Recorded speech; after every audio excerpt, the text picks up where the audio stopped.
Hello अस्सलाम वालेकुम। मेरा नाम राहिल है और मैं हूँ इल्मी का इंस्ट्रक्टर। तो आज हम स्टार्ट करने जा रहे हैं अपना HTML का 6 लेक्चर 6 डे हम स्टार्ट करेंगे। उसमें हम बेसिक को कवर करेंगे, जैसे कि हमारे जो हमारे साथ बैच में मेंबर्स हैं उनको क्लियर है कि एक वीडियो में हम कुछ वीडियो में हम प्रोजेक्ट से रिलेटेड पढ़ाते हैं, ताकि आपको आइडिया हो कि रियल वर्ल्ड में कैसे हम यूज़ कर सकते हैं जो हम HTML में बेसिक समझते हैं। और एक लेक्चर में हम इजी इजी चलाते हैं ताकि आपको समझ में आए कि बेसिक बेसिक एलिमेंट्स क्या होते हैं और उनको कैसे यूज़ करा जाता है। तो हम मूव करते हैं अपनी स्क्रीन पे और आज के जो हमारे बेसिक लेक्चर हैं उनको कवर करते हैं। जैसे कि मैं अपनी स्क्रीन पे चले गया हूँ, तो मेरे पास फोल्डर है।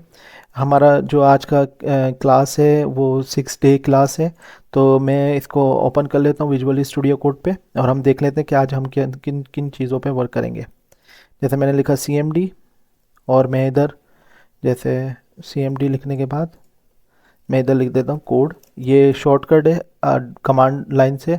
आप डिफरेंट तरीके से भी ओपन कर सकते हो विजुअल स्टूडियो कोड खोल के, और उसके अंदर फोल्डर को ओपन करके भी आप खोल सकते हो।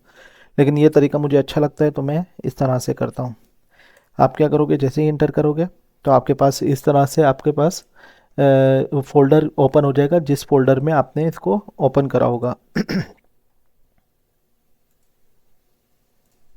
अच्छा, तो आज हम किन किन चीज़ों को कवर करेंगे, हम देखेंगे कि HTML के टेक्स्ट फॉर्मेट पे कैसे काम करते हैं। क्योंकि लास्ट वीडियो में अगर हम देखें तो हमने कुछ इनलाइन CSS करी थी और हेडिंग को समझा था, और उसके अंदर कुछ हमने कलर्स वगैरह को देखा था। तो आज हम जिस चीज़ पे वर्क करेंगे वो है टेक्स्ट फॉर्मेटिंग के फॉर्मेटिंग से रिलेटेड है। बोल्ड कैसे कर सकते हैं, इटैलिक कैसे कर सकते हैं और अंडरलाइन कैसे कर सकते हैं, जो कि आप वर्ड में भी यूज़ करते हो।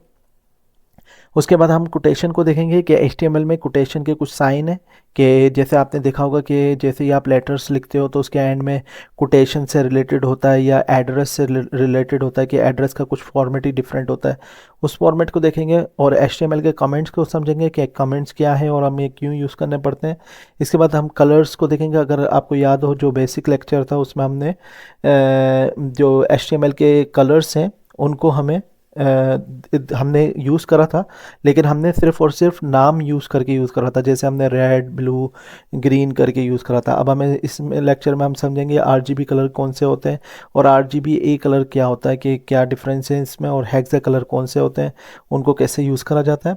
और हम जो लास्ट लेक्चर समझेंगे उसमें देखेंगे कि HTML की CSS कैसे यूज़ करती है। इनलाइन ऑलरेडी आप यूज़ कर चुके हो, जो कि मैंने यूज़ करके दिखाई भी है, लेकिन हम इसमें वापस से कवर करेंगे। तो हम मूव करते हैं अपने लेक्चर पे। तो आपने जैसे देख रहे हैं कि इसमें हमने ऑलरेडी जो हमारी ये क्लास है 3 है, तो मैं इसको चेंज कर देता हूँ। इसको मैं 6 क्लास कर देता हूँ। और जैसे स्ट्रक्चर, तो बेसिक स्ट्रक्चर तो आपको पता ही है कि कैसे यूज़ कर सकते हैं। मैं इसको क्या कर देता हूँ, इसको हटा देता हूँ ताकि ताकि कोई प्रॉब्लम ना आए। तो ये मैं इसको क्या करता हूँ, रिफ़्रेश करता हूँ, तो ये 6 लेक्चर हो गया है और इसके अंदर कुछ भी नहीं है, सिर्फ और सिर्फ बेसिक सा स्ट्रक्चर है HTML का। सही है। तो आज जो हमारा सबसे पहले है वो है HTML की फॉर्मेटिंग को हमने देखना है।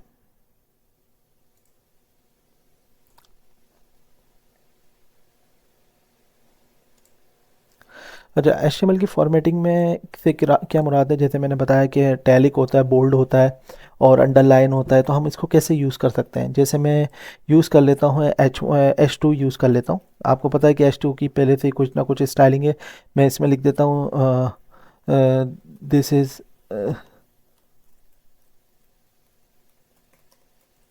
दिस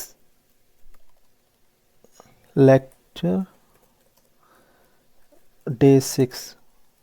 ओके, मैंने सिर्फ और सिर्फ लेक्चर डे 6 लिख दिया और मैंने जैसे ही इसमें करा तो आपके सामने ये इस तरह से लिखा हुआ आ गया। अगर मैं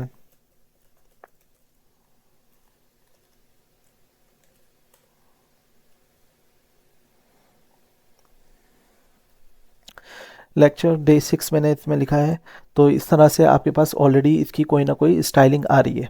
अब मैं क्या करता हूँ, इसको विदाउट इसके यूज़ करके चेक करता हूँ कि इसकी कोई भी स्टाइलिंग नहीं करता, सिर्फ और सिर्फ मैं इसमें लिख देता हूँ, जैसे मैं डे 5 लिख देता हूँ ताकि इसमें कुछ ना कुछ डिफरेंट शेड आ जाए।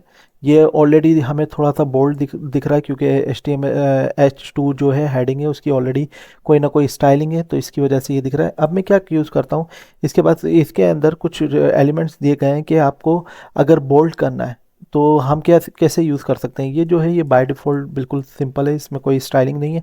मैं क्या करता हूँ, बी बी लिखूँगा, बी का टैग स्टार्ट करूँगा और बी के टैग को क्लोज़ करूँगा और इधर मैं एंड में क्लोज़ कर दूँगा। तो अब मैं इसके अंदर जैसे ही रिफ़्रेश करता हूँ तो आप देखो इसके अंदर कुछ ना कुछ थोड़ा सा हमें बोल्ड सा दिखा है इसको। सही है। इसके बाद मैं क्या कर सकता हूँ, मैं बोल्ड के अंदर ही अगर इटैलिक यूज़ करना चाहता हूँ कि मैं इटैलिक में आई आ जाएगा, आई को जैसे ही मैंने कट करा, अगर बोल्ड के साथ मैं इटैलिक भी यूज़ करना चाहता हूँ तो मैं क्या करूँगा, नेस्टेड में लिखूँगा। तो आप देख रहे हो ये बोल्ड है और इसके साथ इटैलिक का भी थोड़ा सा एक तरह से स्टाइलिंग आ गई है। अगर आप इसको बोल्ड को हटा दोगे तो आप देखोगे कि इसके अंदर से जो बोल्डनेस है वो ख़त्म हो जाएगी। अगर आप ये भी देख रहे हो, रिफ़्रेश करते हो तो आप देखो इसका थोड़ा सा जो फ़ॉन्ट वेट है वो कम हो गया है। इसी तरह अगर हम यूज़ करना चाहते हैं स्ट्रॉन्ग, तो स्ट्रॉन्ग भी थोड़ा बोल्ड जैसा ही होता है लेकिन थोड़ा सा डिफरेंस होता है। तो कि इसमें आप देख रहे हो स्ट्रॉन्ग को स्टार्ट करा और क्लोज़ करा तो मेरे पास क्या हो रहा है, थोड़ा सा स्ट्रॉन्ग का वो आ गया थोड़ा सा, लेकिन ये बोल्ड जैसा ही दिख रहा है लेकिन थोड़ा इसको हम स्ट्रॉन्ग बोलते हैं। इसके बाद अगर हम यूज़ करना चाहते हैं, हम क्या कर सकते हैं, मार्क यूज़ कर सकते हैं। जैसे मैं रिफ़्रेश करता हूँ तो आप देख रहे हो मार्क, जैसे आपने देखा होगा कि बहुत सारे लेक्चर होते हैं, जैसे हम कोई हाईलाइटेड कोई वर्ड पढ़ लें तो लिखा हुआ होता है जैसे दिस इज़, ऐसे मैंने लिखा और रिफ़्रेश में करूँगा तो आप देख रहे हो हाईलाइटेड इधर आ गया। और इसके अंदर अगर मार्क का अगर आपने यूज़ करना है तो हम इस तरह से भी यूज़ कर सकते हैं। अब हमारे पास एक और है स्मॉल का। ये जो भी हम पढ़ लें ये टेक्स्ट के फॉर्मेट की के लिए पढ़ लें। तो स्मॉल में हमने लिख दिया this is small tag. Save करता हूँ और मैं देखूँ तो आप देख रहे हो जो स्मॉल टैग है वो इसके बाद से ही स्टार्ट हो गया। क्यों? क्योंकि ये जो है ये इनलाइन एलिमेंट है। आगे जाके हम समझेंगे इनलाइन एलिमेंट क्या होते हैं और ब्लॉक एलिमेंट क्या होते हैं। तो अभी के लिए मैं क्या करता हूँ, एक डिफ डाल देता हूँ। ये डिफ अभी मैंने पढ़ाया नहीं है लेकिन मैं अभी आपको डिफ का समझाने की कोशिश ये करूँगा कि आप देख रहे हो डिफ मैंने करा और मैं इसको क्लोज करता हूँ। अब आप देखोगे कि ये जो एलिमेंट इसके साथ मिला हुआ आ रहा है वो नेक्स्ट लाइन पे चले जाएगा। जैसे ही मैंने रिफ्रेश करा तो आप देख रहे हो ये नेक्स्ट लाइन पे चले गया। क्यों? क्योंकि ये ब्लॉक एलिमेंट है। ब्लॉक एलिमेंट हमेशा एक तरह से 100% विड्थ पे होते हैं। मिसाल के तौर पे अगर आप एक तरह से ब्लॉक को देखो तो जैसे एक आप इसकी मिसाल ऐसे लग सकते हो कि अगर हम एक टाइल्स होती हैं, टाइल्स जो होती हैं आपके घर में, हम क्या करते हैं कि एक टाइल पे दूसरी टाइल को लगाते हैं या तो उसके साथ भी हम टाइल्स लगाते हैं, वो इन लाइन पे आ जाएंगी। लेकिन अगर एक के बाद एक स्टैक हो रहा है, स्टैक की मिसाल ज़्यादा अच्छी है ब्लॉक के लिए कि एक स्टैक के ऊपर दूसरा स्टैक आता है तो वो एक तरह से आपका ब्लॉक एलिमेंट होता है। और अगर आप ब्रिक्स देखते हो, आपके घर पे ब्रिक्स होगी तो आपने क्या होता है, एक एक ब्रिक्स रखी हुई होती है, वो क्या होता है कि वो इन लाइन होती हैं।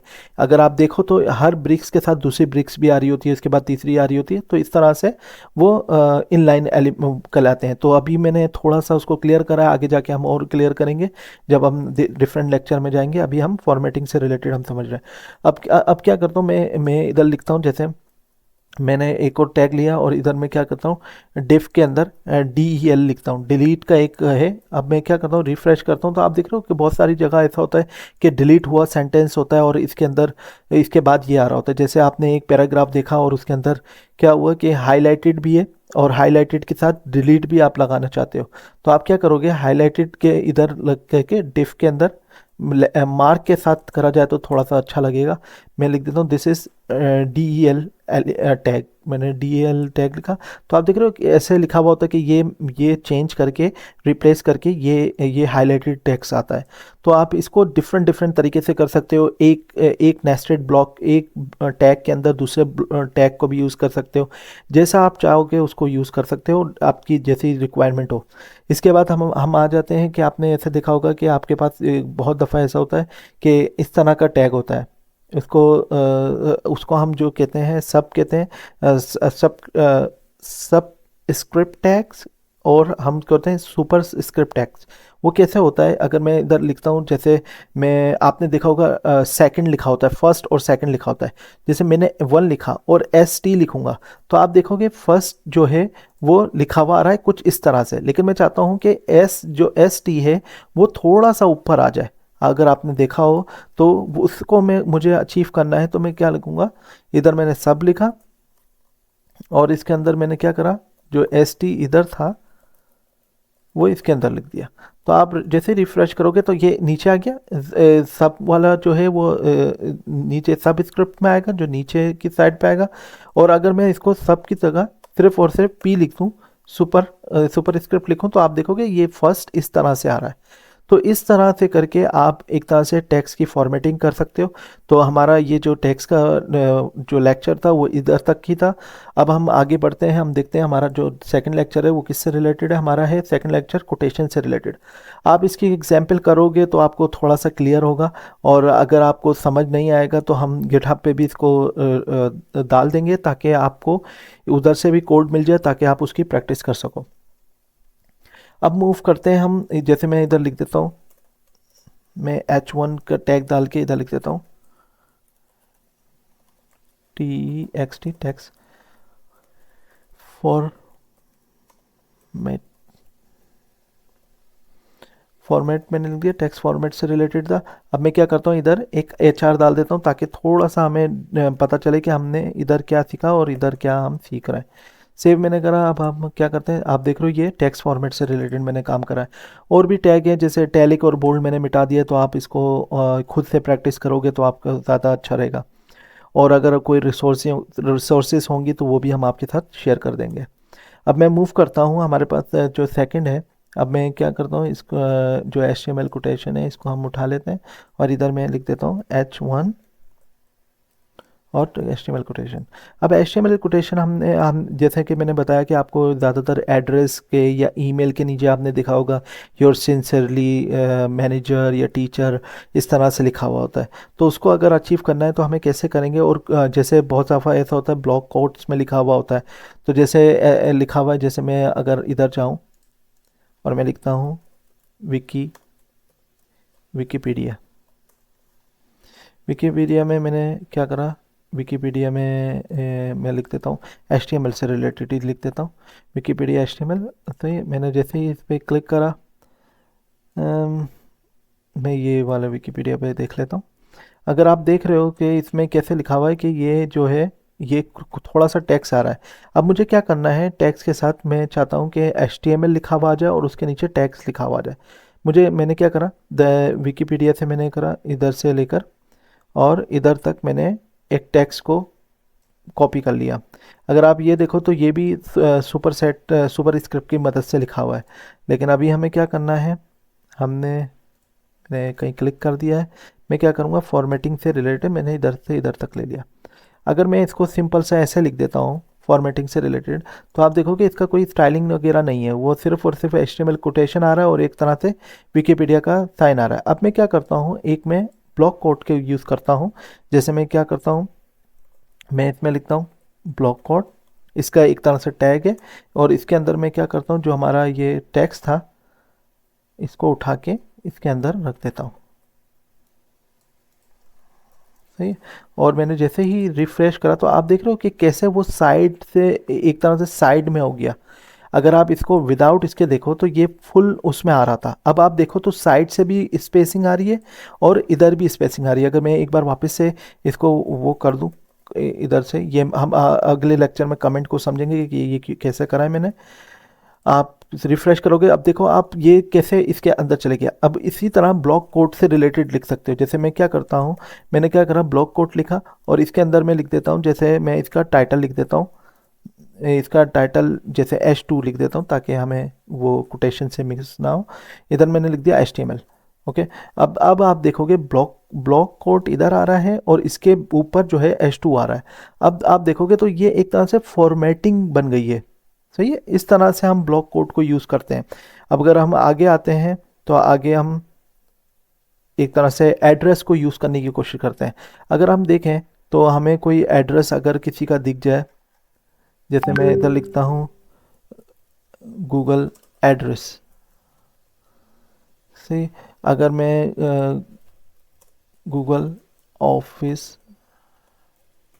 हेडक्वार्टर एड्रेस, ओके, आप देख रहे हो कि ये एक एड्रेस है जो कि गूगल का मैंने एक एड्रेस लिया है। अब मैं क्या करता हूँ, सिंपल था एड्रेस को अगर मैं इस तरह से लिख देता हूँ, सही है। तो आप अगर देखोगे तो मेरे पास इस तरह से अगर रिफ़्रेश मैं करता हूँ, क्योंकि मैं लाइव सर्वर पे नहीं चला रहा तो इसलिए मैं आपको बार बार रिफ़्रेश करके ही दिखाऊंगा, ताकि आपको ये सबसे बेसिक फॉर्मेट होता है जब भी हम HTML पे वर्क करते हैं। और बहुत सारी चीज़ें होती हैं जिसमें हॉट रिलोड हो जाती हैं, लेकिन मैं क्योंकि बेसिक को लेकर चल रहा हूँ और हमारे साथ हसन जो हैं वो एक तरह से एडवांस पे करते हैं काम, तो वो इस तरह से हम बेसिक और एडवांस को एक तरह से कॉम्बिनेशन के तौर पे चल रहे हैं। तो जैसे मैंने लिखा तो आप देख रहे हो कि एड्रेस इस तरह से आ गया। ये थोड़ा सा मुझे पसंद आया कि ये एड्रेस का फॉर्मेट नहीं है। अब मैं क्या करता हूँ, इसी तरह हमें एक तरह से जो हमें HTML है वो एक टैग प्रोवाइड करता है एड्रेस का। अब मैं एड्रेस लिखता हूँ और इसको क्या करता हूँ, मैं इसके अंदर डाल देता हूँ। अच्छा, मैं कुछ शॉर्टकट भी यूज़ कर रहा हूँ। अगर आप देखो तो मैंने क्या करा, शॉर्टकट कीबोर्ड की मदद से, और जो ऑल्टर है, ऑल्ट जो होता है कीबोर्ड का, उस और जो हमारे एरो बटन होते हैं उससे मैंने ऊपर करा। जैसे मैं ऑल्ट दबा के नीचे करूँ तो ये देखो नीचे चले गया। अगर मैं चाहता हूँ इसके नीचे कोई टेक्स्ट है और वो मैं ऊपर लेके आना चाहता हूँ तो मैं ऑल्ट दबा के ऊपर का जो एरो की होता है उसको दबाऊंगा तो वो ऊपर आ जाएगा, सही है। इस तरह मैंने इसके एड्रेस के ब्लॉक के अंदर रख दिया। अब मैं जैसे ही रिफ़्रेश करता हूँ तो आप देखो इसका थोड़ा सा स्टाइलिंग थोड़ा सा कैसा ब्यूटीफुल सा आ रहा है कि इसके इटैलिक सा आ रहा है। अब क्या कर सकते हैं हम, जैसे अब मैंने क्या करा कि जैसे ये एड्रेस है तो गूगल का एड्रेस है, मैंने क्या करा, इसको इधर से BR डाल दिया, सही है। अब मैं रिफ़्रेश करता हूँ, सेव करता हूँ, तो आप देख रहे हो जैसे ही ये आ गया उसकी स्ट्रीट का आ गया और उधर का जो स्ट्रीट नेम होगा वो आ गया। और माउंटेन व्यू कैलिफोर्निया, ये कैलिफोर्निया में है, तो इस तरह से ये नज़र आ रहा है। अच्छा, तो आप देख रहे हो कि ये पार्क, वैसे मैं इधर गया भी हूँ, अच्छा मैंने ये देखा नहीं, सही है, पर माउंटेन व्यू कैलिफोर्निया में। अच्छा, तो आप क्या देख रहे हो कि ये इस तरह से रिफ़्रेश, अगर आप रिफ़्रेश करते हो तो इस तरह से थोड़ा सा एड्रेस का लुक दे रहा है। तो ये हमारा एक तरह से जो हम HTML कोटेशन और एड्रेस से रिलेटेड जो कुछ टैग हैं जो HTML प्रोवाइड करता है, आप इस तरह से करना चाहते हो तो इस तरह से कर सकते हो, वरना ज़्यादातर लोग ऐसे टैग यूज़ नहीं करते। ज़्यादातर लोग स्टाइलिंग की मदद से करते हैं। जो हमारा अब नेक्स्ट लेक्चर है वो कमेंट्स से रिलेटेड है, तो हम कमेंट्स में मूव करते हैं कि हमें कमेंट्स की ज़रूरत क्यों पड़ती है। अच्छा, कमेंट्स का सिंपल है, जैसे मैं अगर आपको बोलूं कि आप क्या कर रहे हो, एक HTML के बड़े प्रोजेक्ट बना रहे हो जैसे जिसमें बहुत सारे ब्लॉक्स हैं, बहुत सारी चीज़ें यूज़ हुई हुई हैं। अब क्या होता है कि मिसाल के तौर पे आप एक टाइम हो जाता है, आप वो वेबसाइट बनाते हो किसी क्लाइंट के लिए या अपने लिए पर्सनल यूज़ के लिए, आप क्या करते हो उसको एक तरह से लाइव कर देते हो और उसके कुछ अरसे बाद, जैसे मिसाल के तौर पे 1 साल बाद या 6 महीने बाद आपको कुछ चीज़ों को चेंज करने का दिल चाहता है कि आपकी एजुकेशन आगे बढ़ चुकी है या आपने बहुत सारी चीज़ों को अचीव कर लिया, आप चाहते हो अपने पोर्टफोलियो वेबसाइट में कुछ चीज़ों को चेंज करना चाहते हो, तो आप क्या करोगे, आपको याद नहीं रहेगा। बहुत सारी चीज़ें ऐसी होती है हम क्योंकि लाइफ में इतनी अगर जो आज हमने पढ़ा है बहुत सा ऐसा होता है कि हमें याद नहीं रहता। जैसे हमें स्कूल की चीज़ें बहुत सारी याद नहीं रहती, लेकिन अगर हम कभी अपनी ओल्ड बुक को निकालें और हम उसमें कोई कमेंट्स हमने लिखा हुआ होगा, जैसे कि मैंने ये इस टाइम पे पढ़ा था और ये हमारी टीचर थी, तो इस तरह से हमें क्या होता है, एक तरह से रिमाइंडर के तौर पे याद आ जाता है। कमेंट्स इस तरह से ही है। लेकिन देखें कमेंट्स को यूज़ क्यों करा जाता है, एक तो इसका इम्पोर्टेंट है कि हमें एक तरह से हम याद कर पाते हैं कि हमने इस जगह पे ये चीज़ों को यूज़ करा था। तो एक तरह आप कमेंट्स लिखते हो, आप चाहो अब आपकी टीम अगर इंग्लिश में कम्युनिकेशन करती है तो वो इंग्लिश में हो सकता है, जिस भी लैंग्वेज में आप कंफर्टेबल होते हो, जैसे आपकी टीम कंफर्टेबल होती है तो आप उस लैंग्वेज में कमेंट लिख सकते हो। इधर कोई लैंग्वेज का बैरियर नहीं है, सिर्फ और सिर्फ कुछ टैग होते हैं उसको आप यूज़ करते हो और उसकी मदद से आप कमेंट्स को डिफ़ाइन करते हो। ये तकरीबन सारी लैंग्वेजेस में होता है कमेंट्स का। हर थोड़ा सेंटेक्स डिफरेंट हो सकता है, लेकिन एक तरह से होता सेम ही है। अच्छा, तो हम क्या करते हैं, जैसे मैंने क्या करा कि इधर मैं एक H2 यूज़ कर लेता हूँ। जैसे मैं इधर H1BR मैंने क्यों लिखा, मैं HR लिख रहा हूँ, HR मैंने लिख दिया। और मैं क्या करता हूँ, कमेंट्स को उठाता हूँ, कॉपी, और H1 में ही डाल के और मैं इधर कमेंट्स लिख देता हूँ। अब क्या होता है, मैं क्या करता हूँ, इधर मैं लिख देता हूँ, जैसे कमेंट्स का क्या है, जैसे मैंने इधर लिख दिया कमेंट का टैग कुछ इस तरह से। जैसे अगर HTML का अगर हम देखें, HTML का कमेंट कैसे लिखा जाता है, एरो, एरो हमने लिखा, और इसके बाद क्या होगा, एक्सप्लेनेशन साइन, और उसके बाद आप क्या करोगे, डैश डाल दोगे। सही है, जैसे डैश डाले तो आप देख रहे हो कि ये खुद ही क्लोज हो गया, लेकिन ये जो है वो पूरा एक तरह से कमेंट का वो है। अब आप इधर लिख सकते हो कि आप, जैसे मैं लिख देता हूँ कि this is my first comment, comment लिख दिया। अब इधर मैं क्या कर सकता हूँ, इधर मैं कुछ भी लिख सकता हूँ, जैसे मुझे याद रखने के लिए करना है, this is my first comment for making gallery gallery gallery content. सही, गैलरी कंटेंट मैं इसमें यूज़ करना चाह रहा हूँ, तो मैंने इसको इधर लिख दिया।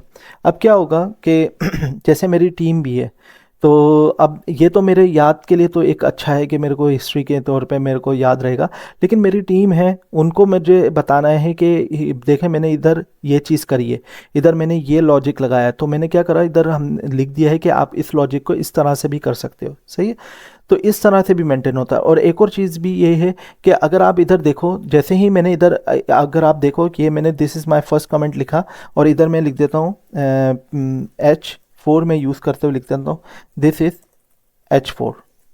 तो ये H4 मैंने लिखा, तो आप देख रहे हो ये मैंने H4 यूज़ करा है और कमेंट उसके ऊपर है। लेकिन आप जब इधर रीलोड करोगे तो आप देख रहे हो कि H4 लिखा हुआ आ रहा है, कमेंट कुछ कहीं लिखा हुआ नहीं आ रहा। सही है, तो कमेंट कभी भी दिखता नहीं है, इधर नहीं दिखेगा, ब्राउज़र पे, ये यूआई पे नहीं दिखेगा।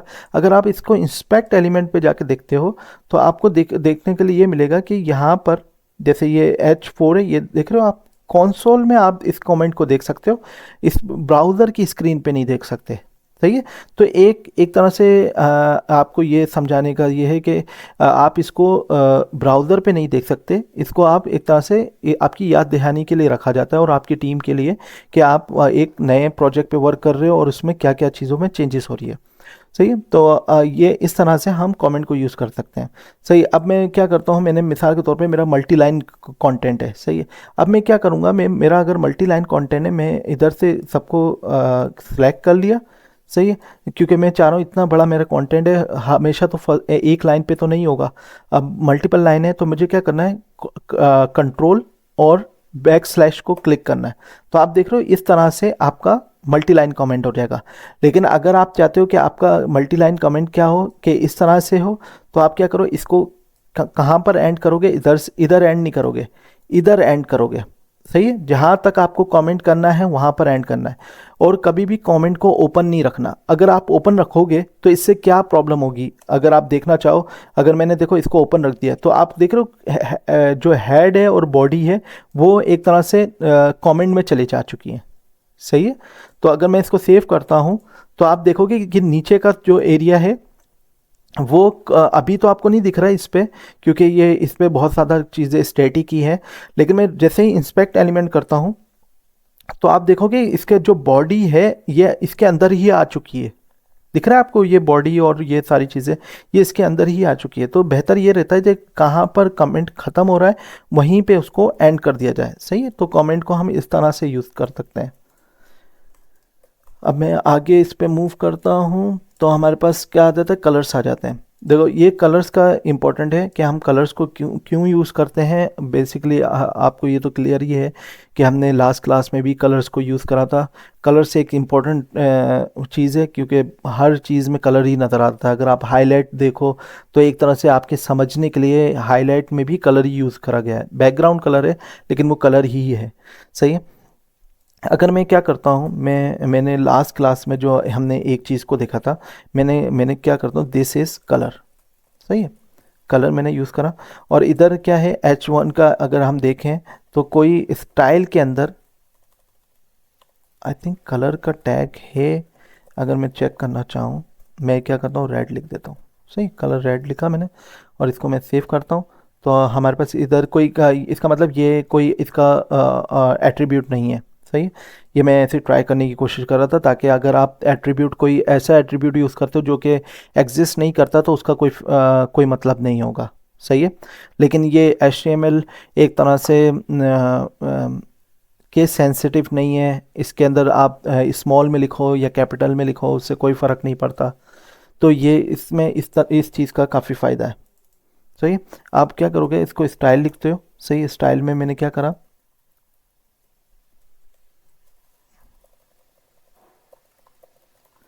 स्टाइल लिखा। स्टाइल के अंदर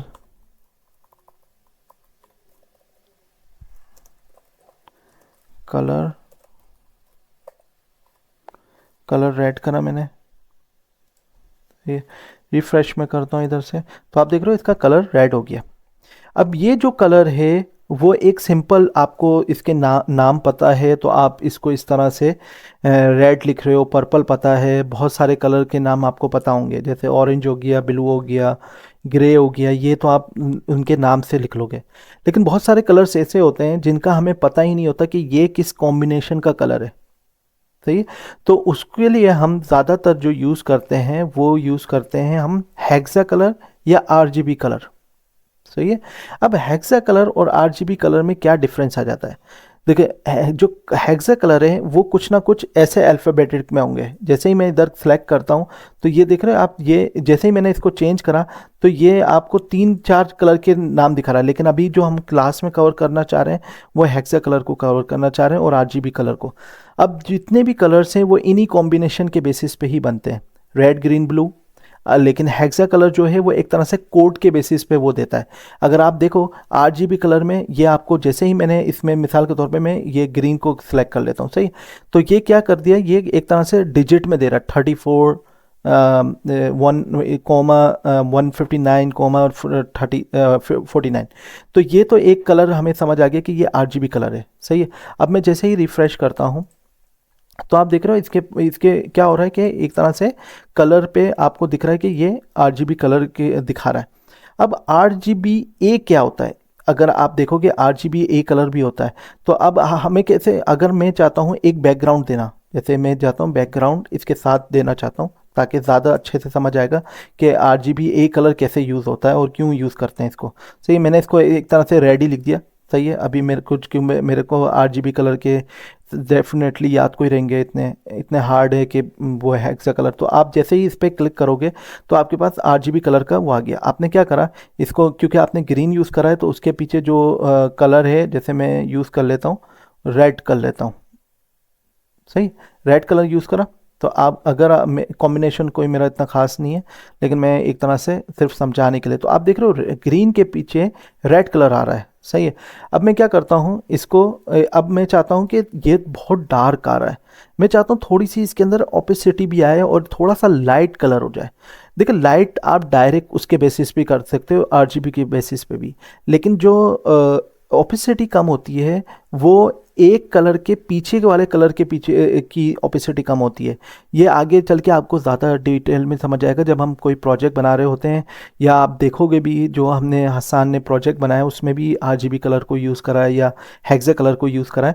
तो हम क्या करते हैं, जैसे इसकी ओपेसिटी को कम करना है तो वो हो जाता है RGBA। आप देखो इसका नेम चेंज हो गया। जैसे ही मैंने ओपेसिटी को कम करा, मिसाल के तौर पे मैं इतनी ओपेसिटी को कम कर देता हूँ। सही है। मैंने कितनी कर दिया, मैं वैसे आपको 10% पे होता है, ये 1 to 10 होता है। आप मैंने क्या करा है 0.44% पे कर दिया।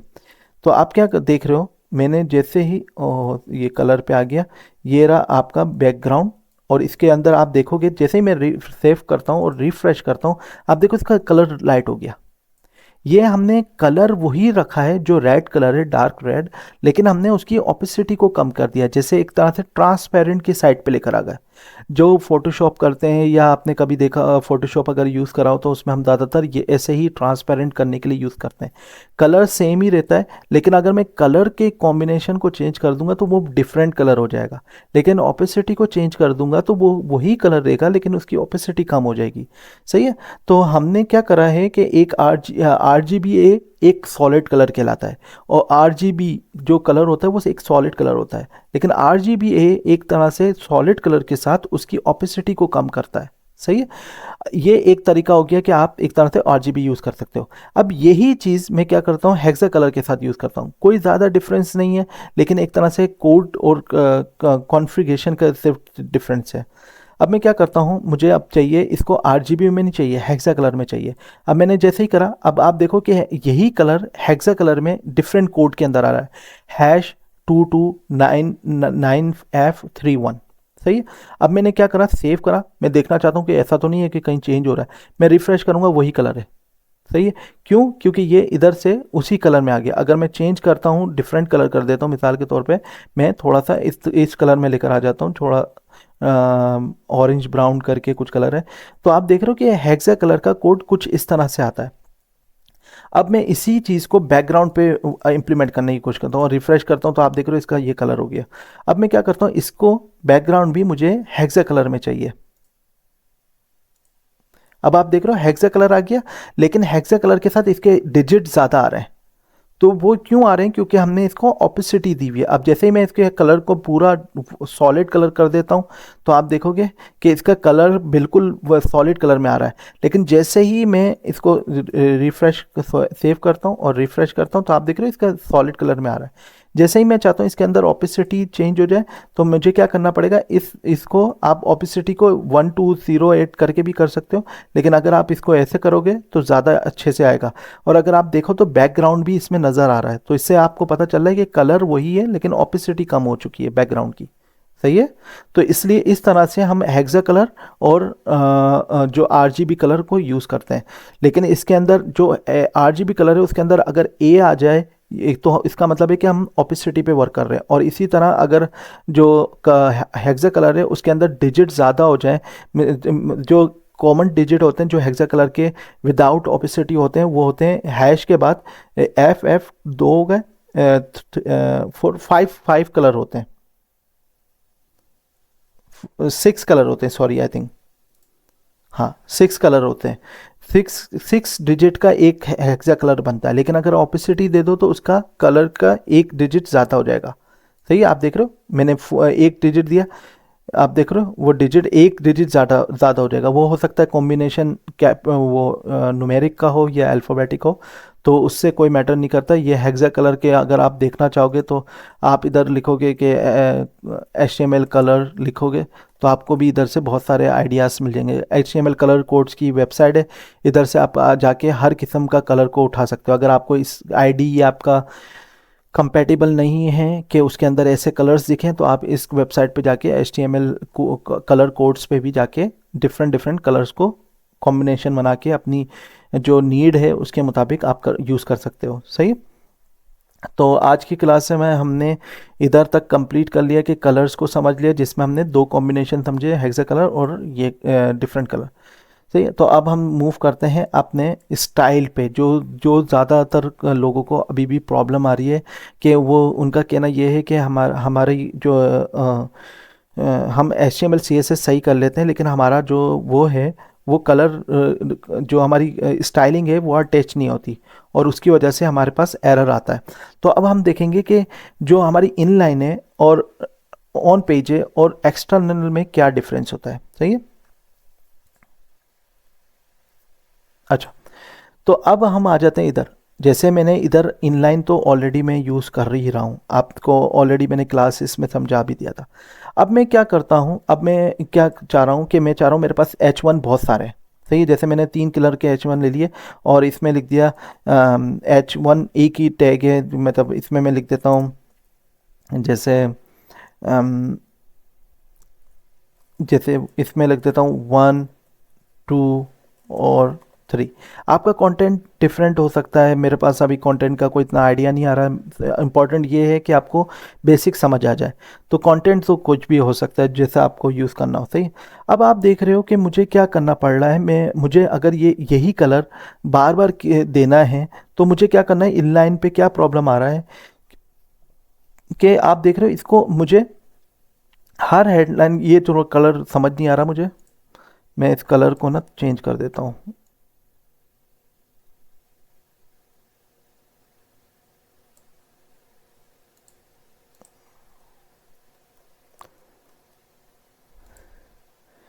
ये ओपेसिटी को वो कर देता हूँ, ज़्यादा बेहतर है। सही है, मैंने क्या कर दिया, सबको चेंज कर दिया, सेव कर दिया, रिफ्रेश कर रहा हूँ। अब आप देख रहे हो कि ये क्या हो गया, इसकी ओपेसिटी भी कम हुई हुई है। सही है, मैं क्या करता हूँ, सबको डार्क ही कर देता हूँ। सही है, सेव कर दिया मैंने। और अब आप देख रहे हो कि मुझे 4 मैंने H1 के टैग लिए हैं जिन पे मैंने स्टाइल को यूज़ करा है। अब अगर आपकी वेबसाइट इतनी सारी बड़ी बड़ी वेबसाइट है, अगर आप एक बड़ी वेबसाइट बना रहे हो, जैसे मैं मिसाल के तौर पे एक सिंपल सी यही वेबसाइट पे दिखा देता हूँ। अगर मैं इसका आपको कोड दिखा दूँ, इसका सोर्स कोड पे मैं क्लिक करता हूँ, तो आप देखो कितना बड़ा पेज बनता है। एक छोटा मतलब ये सिंपल सी वेबसाइट को बनाने के लिए भी कितना सारा कोड यूज़ करना पड़ता है। अगर मैं इसमें आप देखोगे कि इनलाइन कोड बहुत ही कम होगा। अगर आप देखो तो इनलाइन कोई भी आपको ज़्यादा स्टाइलिंग नहीं दिखेगी, बहुत कम स्टाइलिंग होगी जो कि इनलाइन यूज़ करी होगी, जैसे ये स्टाइल यूज़ करी हुई है। सही है, लेकिन अब ये प्रॉब्लम आ रहा है, मैं चाह रहा हूँ कि मैं जहाँ जहाँ H1 यूज़ कर रहा हूँ उधर क्या हो कि यही कॉम्बिनेशन मुझे क्या हो कि ऑटोमेटिकली आ जाए। मतलब मैं क्या करूं कि ऑन पेज CSS यूज़ करूं और इससे क्या हो कि मेरे पास जो H1 जितने भी हैं उन पे यही स्टाइल आ जाए। अब मेरे बात को आप गौर से समझने की कोशिश करना कि मैंने ये बोला है कि H1 जितने भी मेरी वेबसाइट पे हों सब पे यही कलर और बैकग्राउंड इम्प्लीमेंट हो जाए।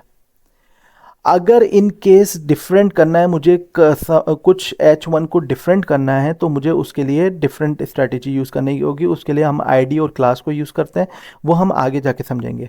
अभी जो हमारा चीज़ को समझना है वो इनलाइन, ऑन पेज और एक्सटर्नल को समझना है। सही है, अब मैंने क्या करा कि मैं चाहता हूँ कि ये जो मेरी स्टाइल है वो हर H1 पे अप्लाई हो जाए। मुझे क्या करना पड़ेगा, सबसे पहले हेड में जाना है। हेड पे टाइटल के नीचे मुझे क्या लिखना है, स्टाइल। सही है, स्टाइल का टैग लिखेंगे, स्टाइल, और स्टाइल को क्लोज कर देंगे। सही है, यहाँ तक आपका हो गया कि हमें अब क्या है कि ऑन पेज हम स्टाइल को यूज़ करना चाह रहे हैं, तो हमेशा हमें स्टाइल के टैग को ऑन करना, ओपन करना होगा और क्लोज करना होगा, और उस पर हमें अपनी जो भी स्टाइलिंग है वो उसको हमें यूज़ करना होगा। अब मैं क्या करता हूँ, मैं कहता हूँ जो हमारा H1 है, क्योंकि जो H1 है, जो हमारे टैग हैं उन पे डायरेक्ट CSS अप्लाई हो जाती है। सही है, जैसे मैं इधर लिखता हूँ H1, तो H1 जैसे ही मैंने लिखा और कर्ली ब्रेसेस, थोड़ा सेंटेक्स इसका CSS का डिफरेंट है, HTML का डिफरेंट सेंटेक्स है, CSS का डिफरेंट है। सही है, टैग HTML टैग से मिलता जुलता है, लेकिन जो सेंटेक्स है स्टाइलिंग का वो डिफरेंट है। अब मैंने क्या करा, H1 पे मैंने क्या करा, यही मैं CSS को उठाता हूँ, ये जो कलर और बैकग्राउंड मैंने यूज़ करा है इसको कॉपी करा मैंने, और मैं क्या करता हूँ, अपने जो H1 है उसमें जाके पेस्ट कर देता हूँ और मैं इसको नीचे कर देता हूँ। अब क्या हुआ, मैंने क्या कहा है कि H1 पे अप्लाई कर दो। अब आप देखोगे कि ये इन लाइन पे तो अप्लाई है, इधर जो H1 अप्लाई हुए हैं ये तो इन लाइन पे अप्लाई है, लेकिन अगर इधर देखो तो इधर तो कुछ भी अप्लाई नहीं करा, इधर तो मैंने कोई CSS नहीं डाली। अगर मैं इसके ऊपर आऊँ तो इधर भी H1 यूज़ हो रहा है, H1 इधर भी यूज़ हो रहा है, इधर तो मैंने कोई स्टाइलिंग डाली। तो मैंने क्या करा है कि एक तरह से ऑन पेज पे, इस पेज पे जितने H1 हैं उन पे ये स्टाइलिंग कर दो। अब मैं जैसे ही रिफ्रेश करता हूँ, सेव करा, और अब मैं जैसे ही रिफ्रेश करता हूँ आप देख रहे हो इस पर कोई स्टाइलिंग नहीं है, टेक्स्ट फॉर्मेट, ये कोटेशन, कमेंट। अब जैसे ही मैं रिफ्रेश करूँगा अब आप देखो सब पे स्टाइलिंग आ गई। क्यों आ गई, क्योंकि मैंने क्या करा है कि मैंने कहा है कि H1 जितने भी होंगे उन पर ये स्टाइल अप्लाई कर दो। तो ये एक ये वो हो रहा है। अब आपके माइंड में आ सकता है कि अब इसी तरह जो कॉमन टैग हैं, जो HTML के कॉमन टैग हैं, जैसे पैराग्राफ हो गया, डेल यूज़ करा हुआ है हमने, H2 यूज़ करा हुआ है। अब मैं चाहता हूँ जो H2 का टैग है उस पर क्या हो, उसका कलर क्या कर दो आप, जितने भी H2 हैं उससे कोई फ़र्क नहीं पड़ता, जितने भी H2 हैं उन पे क्या होगा कि अगर मैं कॉमन टैग पे यूज़ करूँगा जो कि एक तरह से HTML के टैग है, मैं क्या करता हूँ, कलर इसका कर दो। जैसे मैं क्या करता हूँ, मैं इसके कलर को कहता हूँ कि आप क्या कर दो, ये लाइट ग्रीन कर दो। सही है, H2 जहाँ पर भी हैं उन सब पे ये ग्रीन कलर अप्लाई कर दो। जैसे मैं रिफ़्रेश करता हूँ आप देख रहे हो जहाँ H2 यूज़ हुआ है वहाँ पर वो कलर हो गया। अब मैं क्या करता हूँ, इसमें से एक और कोई टैग यूज़ करता हूँ जो कॉमनली यूज़ हो रहा है। जैसे मैं यूज़ करता हूँ ये स्मॉल का, सही है, स्मॉल का मैं यूज़ करता हूँ। सही है, मैं चाहता हूँ जहाँ जहाँ स्मॉल यूज़ हो रहा है, सही है, स्मॉल का टैग डायरेक्ट ये इम्प्लीमेंट करेगा।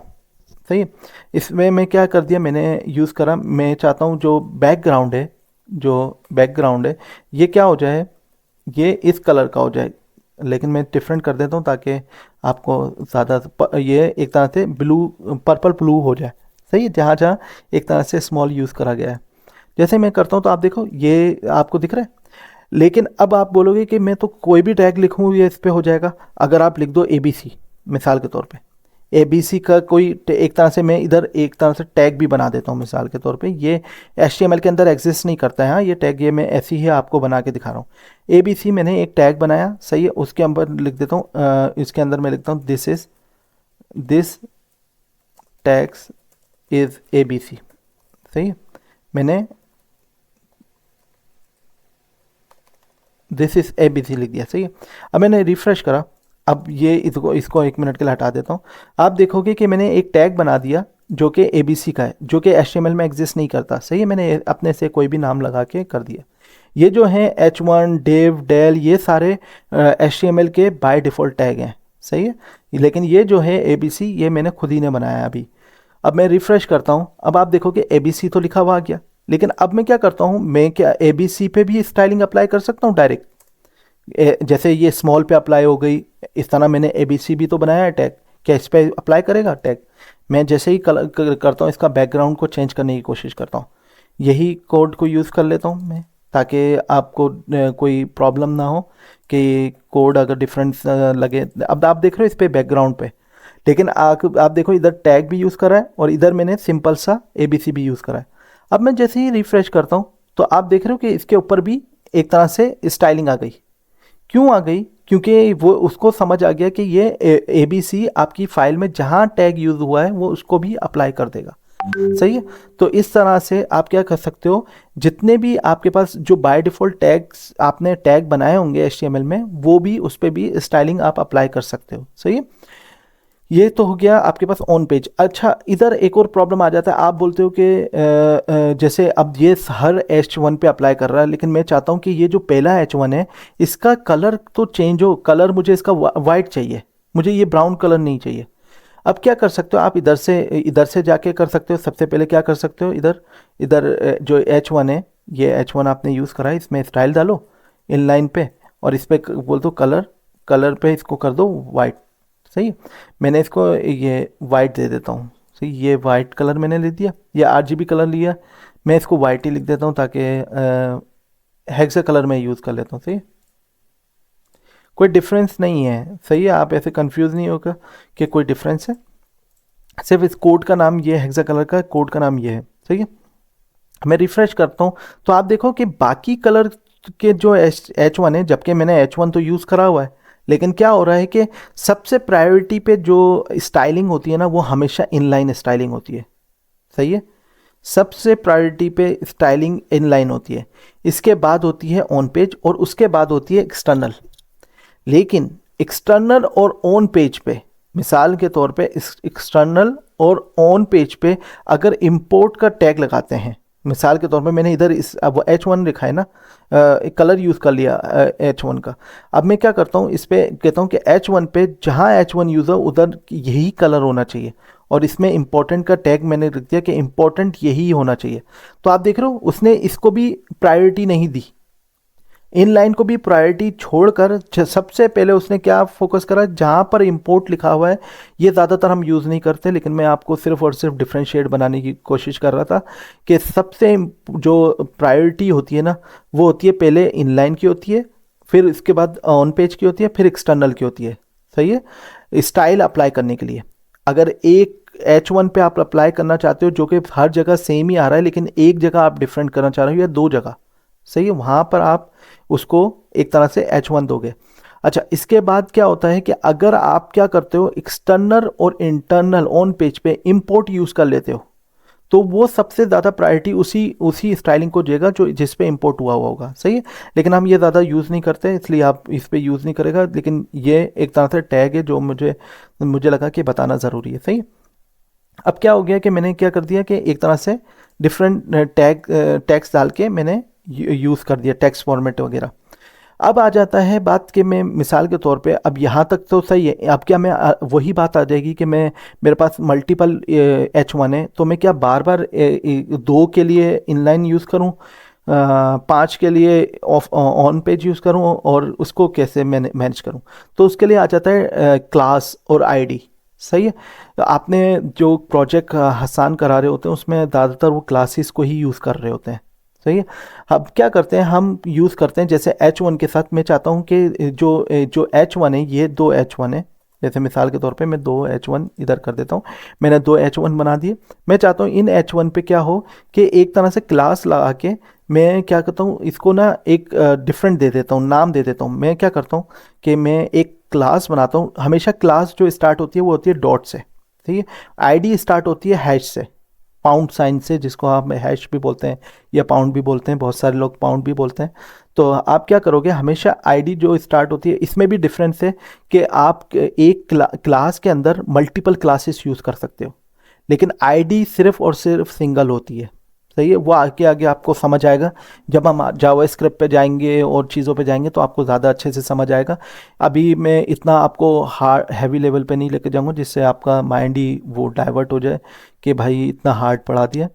तो इस तरह से हम करेंगे। अच्छा, इसमें एक और चीज़ है। अब जैसे मैंने क्या कर दिया, मैं चाहता हूँ कि कुछ जहाँ पर मैं चाहूँ, मैं चाहता हूँ कलर मेरा वाइट रहे।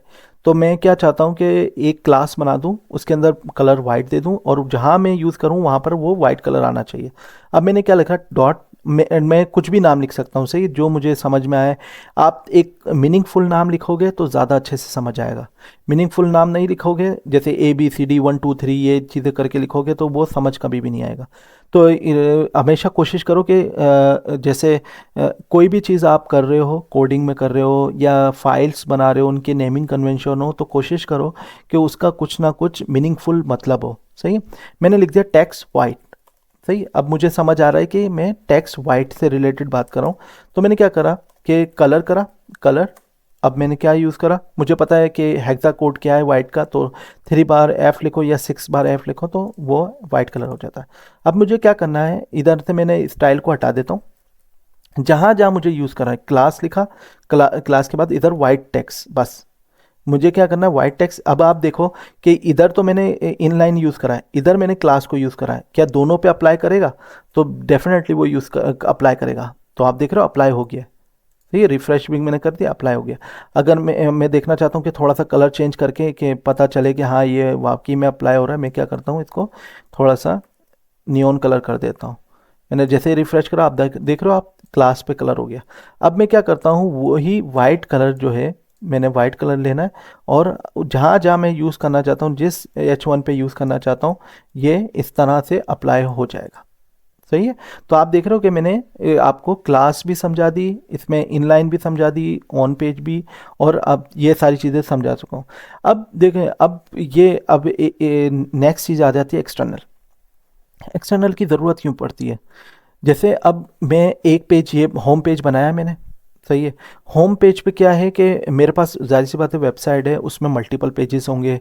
मल्टीपल पेजेस के अंदर H1 की हेडिंग मल्टीपल होंगी, 100 टाइप्स हो सकती है, जितनी बार मैं यूज़ करना चाहूँ यूज़ कर सकता हूँ। तो मेरी एक पूरी वेबसाइट के अंदर मल्टीपल लिंक्स होंगे।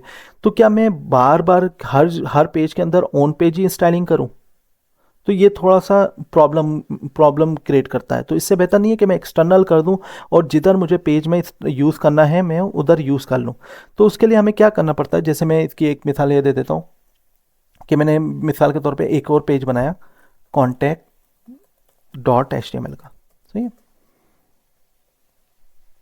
contact.html का पेज बनाया, इधर मैं जाता हूँ और इसको ओपन कर देता हूँ। तो आप देख रहे हो इसके अंदर भी कुछ है नहीं। सही है। मुझे पता है कि HTML का जो वो है, एक तरह से स्ट्रक्चर में देख लेता हूँ।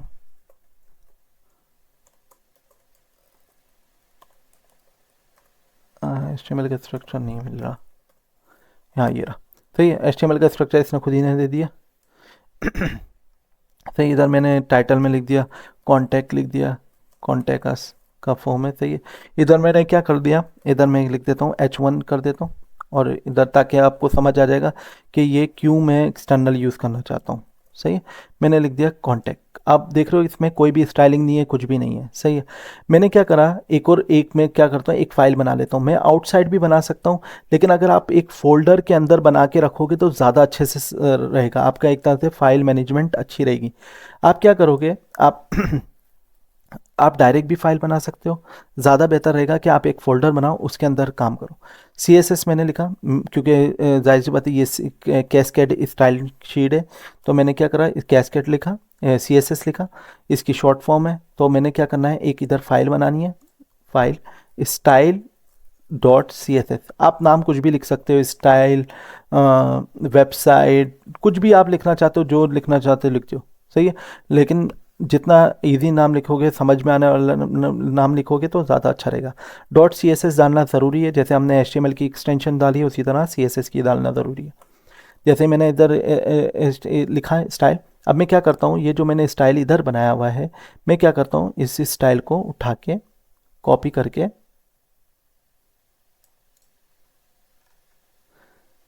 पूरे स्टाइल को, अब मुझे इधर टैग की ज़रूरत स्टाइल की फ़ाइल में नहीं होगी, सही है, क्योंकि वो बाय डिफ़ॉल्ट ही स्टाइल की फ़ाइल है। वो HTML की फ़ाइल तो है नहीं कि हमें टैग लगाने हो, ये करने हो। मुझे क्या करना है, कॉपी कर रही मैंने ये फ़ाइल को और इधर पेस्ट कर दिया, सही है। अब आप देखोगे कि मैंने ये जो इनलाइन स्टाइलिंग पे करा, तो आप देख रहे हो कि ये जो स्टाइल है वो इस H1 पे अप्लाई नहीं हुआ, सही है। मैं चाहता हूँ ये जो स्टाइल है वो इस पेज पे भी अप्लाई हो जाए, और जिस पेज पे मैं चाहूँ उधर मैं अप्लाई कर सकूँ, सही। अब 1 मिनट के लिए क्या करता हूँ, मैं इसको कमेंट कर देता हूँ, सही। कमेंट कर दिया।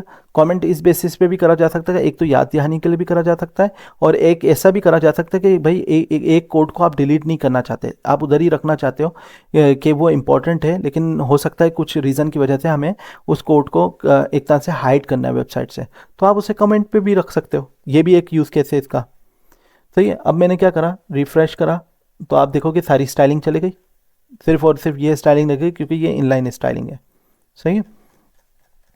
अब क्या होगा कि मुझे क्या चाहिए, मुझे इसे एक तरह से ऐड करना है अपनी फाइल्स में, सही। अब मैं कैसे ऐड करूँगा, अगर मैं इधर आता हूँ तो आपके पास एक HTML आपको प्रोवाइड करता है, हेड के अंदर ही आप स्टाइल को लिखोगे।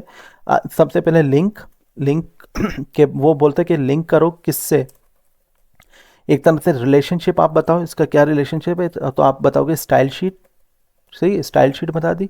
इसके बाद आप करोगे हर्फ, हर्फ आप बोलोगे कि भाई फाइल मेरी किधर है।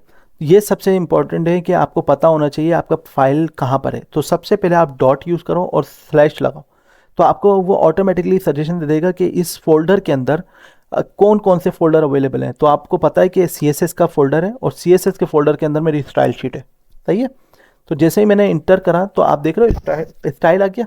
स्टाइल के बाद आपको क्या करना है, सिंपल सा इसको क्लोज कर देना, सही है। इस तरह मैंने इसको क्लोज कर दिया, सही है। एक बार आप वापस देख लो कि मैंने क्या करा, मैं इसको वापस डिलीट कर देता हूँ। मैंने अभी, अगर आप देख रहे हो तो स्टाइलिंग कहीं अवेलेबल नज़र नहीं आ रही, सही है। मैंने क्या करना है, स्लैश ओपन करना है टैग को, और इधर मैंने लिंक लिखना है, लिंक रिलेशनशिप में मैंने लिखना है style sheet, style sheet small में ही लिख लो, सही है। फिर हर्फ लगा के, हर्फ के अंदर जो आप डॉट लिख के, डॉट क्या होता है कि आपकी फाइल की डॉट के बाद जैसे ही स्लैश लिखोगे ना, ये आपको बता देता है कि आपके फोल्डर के अंदर, जो आप जिस फोल्डर में करंटली हो उसके अंदर और कौन कौन सी फाइल है, और कौन सी फाइल को आप ऐड करना चाह रहे हो, ऐसा अटैचमेंट, सही है।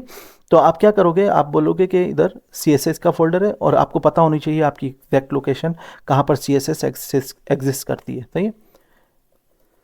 तो आपने क्या करा, और इसको इधर से क्लोज कर दोगे, सही है। जैसे ही मैं, अब आप देख रहे हो कि कोई स्टाइलिंग है नहीं, सही है, सिर्फ और सिर्फ मैंने एक लिंक लगाया है, याली स्टाइल को कमेंट कर दिया है मैंने।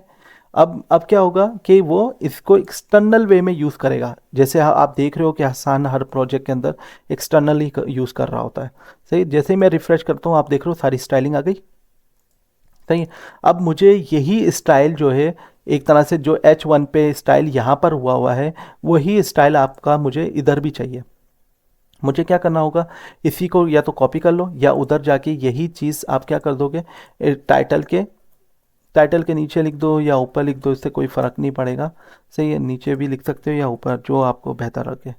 लिंक रिलेशनशिप, फिर स्टाइल शीट मैंने लिख दिया, और इसके बाद हर्फ लिखा, और हमने क्या करा, डॉट स्टाइल CSS। अब आप जितनी फाइल में यूज़ करना चाहते हो यूज़ करो, उससे कोई फ़र्क नहीं पड़ेगा। और आप देख रहे हो जैसे ही मैंने इसे इम्प्लीमेंट करा तो आप देख रहे हो इसके अंदर स्टाइलिंग आ गई। तो आप इसको कॉन्टेक्स्ट कर दो, रिफ़्रेश करो, तो आपके पास सारी स्टाइलिंग आ गई। तो आपको ये चीज़ समझ में आ गई होगी। अगर आपका कोई भी क्वेश्चन होगा तो वह हम आपको गाइड कर देंगे।